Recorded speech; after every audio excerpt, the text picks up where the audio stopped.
So I end up getting some brake fluid in, so you can see the brake fluid on the floor. So we're gonna see if we could start it and see what's gonna happen. Ready? Welcome back to another episode of Rebuildz. Hey, today, so we're gonna just go continue to drop straight into the Audi.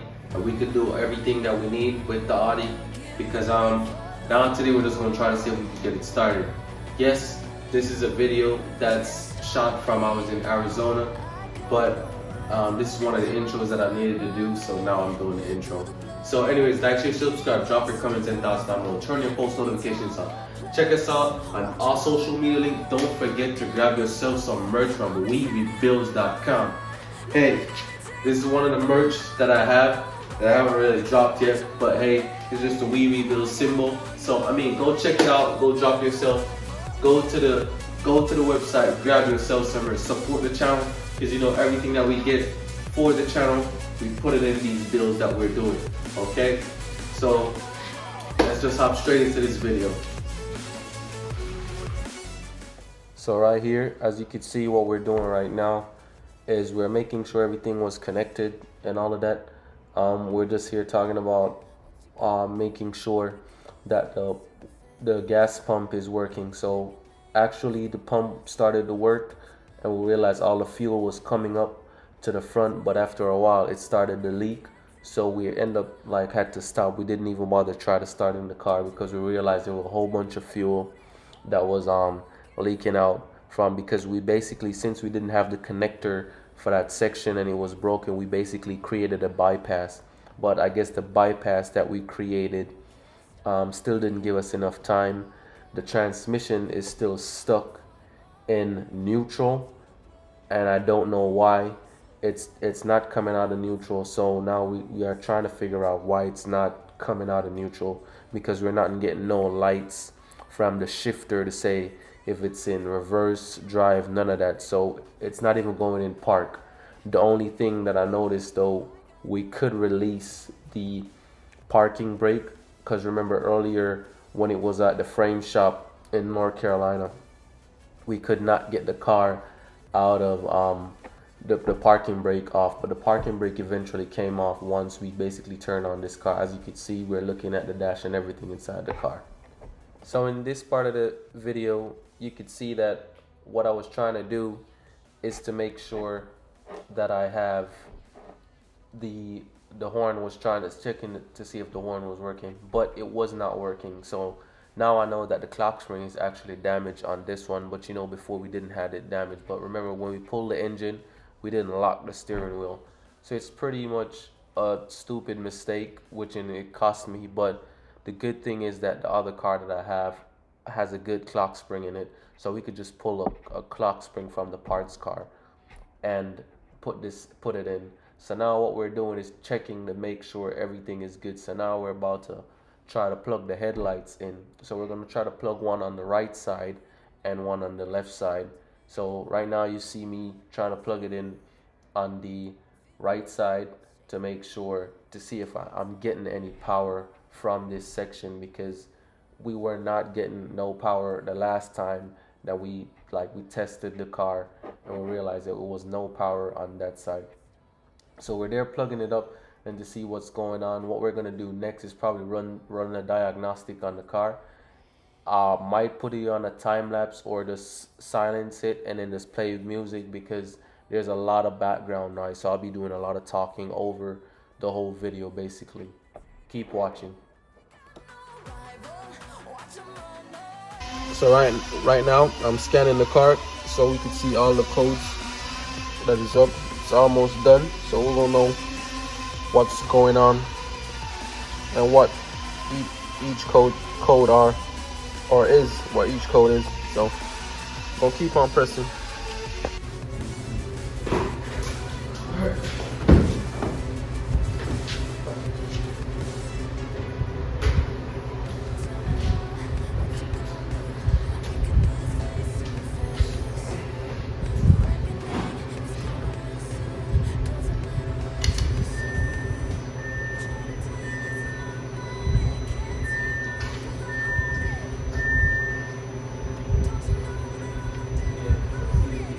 Same thing.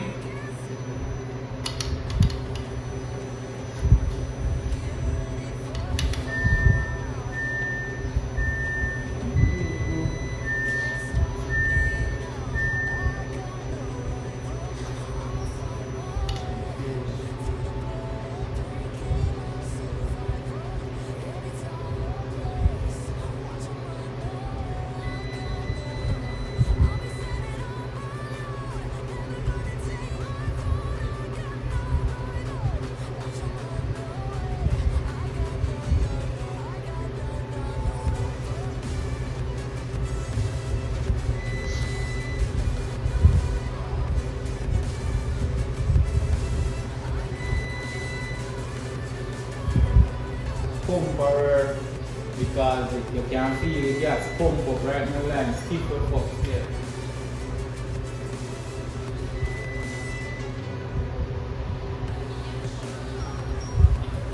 I want to think of the wire I want to switch on it. So you try that. You switch on already.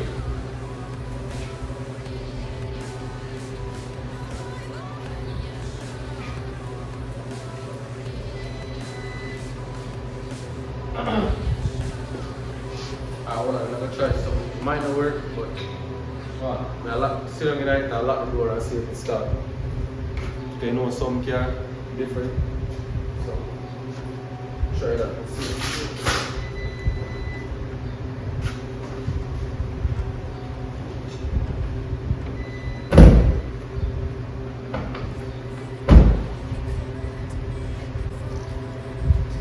So let's see if the lab got on the choke. That choke open.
Battery, that every time the pump are working, I does the start time now come on. I want to something plug up.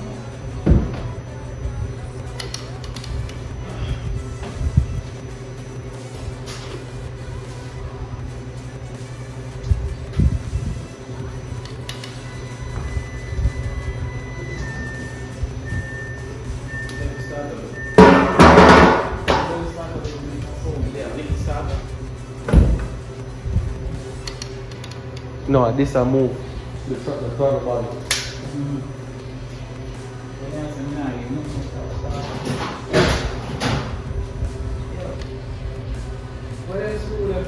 Them screw down this up. Yeah. Then the what's kind of the transmission. Then for the exhaust thing. From non-school. Yeah. That one.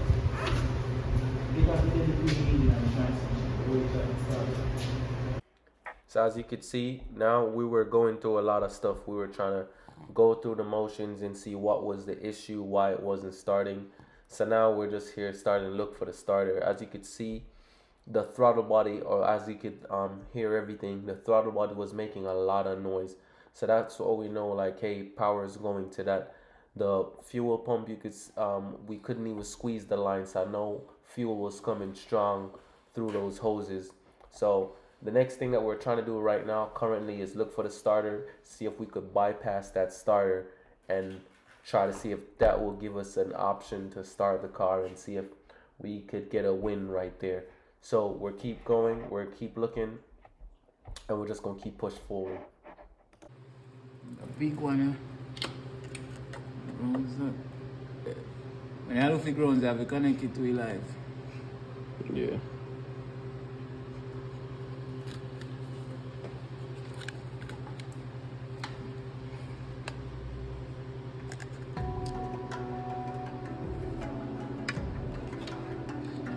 I don't know, something like an engine jam car, at least it started, I'll just click.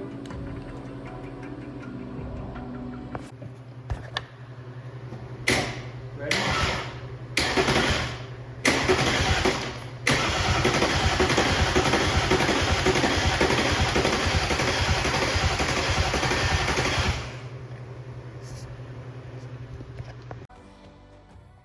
So this is they're putting in the windshield. At this day, I had to get a flight out of Maryland so I could go back to Arizona to get some more stuff done for the other project that we got going on, and that's the Ford Escape. But I'd like to give a huge shout out to D&S Collision Repairs, because they're the one that's been taking care of it, getting the Audi done, doing most of it. Sometimes I even bother him, take him out of his regular schedule to do, instead of dealing with painting, is doing some mechanical stuff for me.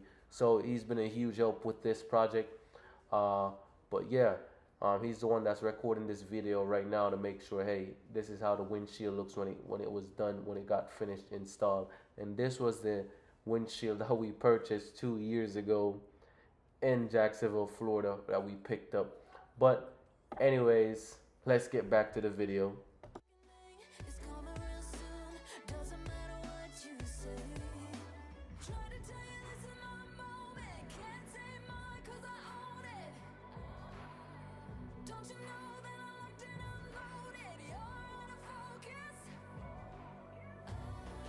So that's gonna be a wrap for today's episode of Rebuildz. Hey, I honestly thought that we could definitely get that car started. Still can't get that car started. I don't know what's the issue. So I mean, what we've done, I know we've changed out the pyro fuse. That fuse has been changed. I've checked all of the fuse. I've joined back all the wires, but on that side of the car, it's still dead. So I don't know what's going on, or if if something is not connected properly, or it's grounded out properly. But you do see that we bypassed that starter and it actually started. So I'm wondering if it's the computer or if the module, because remember that we switched out the engine and transmission from this Audi to the parts Audi. So I just end up changing everything instead of moving the transmission and the engine, and so instead of doing all of that, I end up just pulling the engine and transmission out of the white Audi and the parts Audi, just put the engine and transmission from that one into this Audi. So I really don't know what's going on, but we'll figure it out, we'll get to it. So anyways, like, share, subscribe, drop your comments and thoughts down below. Turn your post notifications on. Don't forget to check us out on werebuildz.com. Grab yourself some merch over there. Hey, we're building and we're keep growing. So hey, until next time, stay positive, stay motivated, and guess what? I'll catch you in the next one.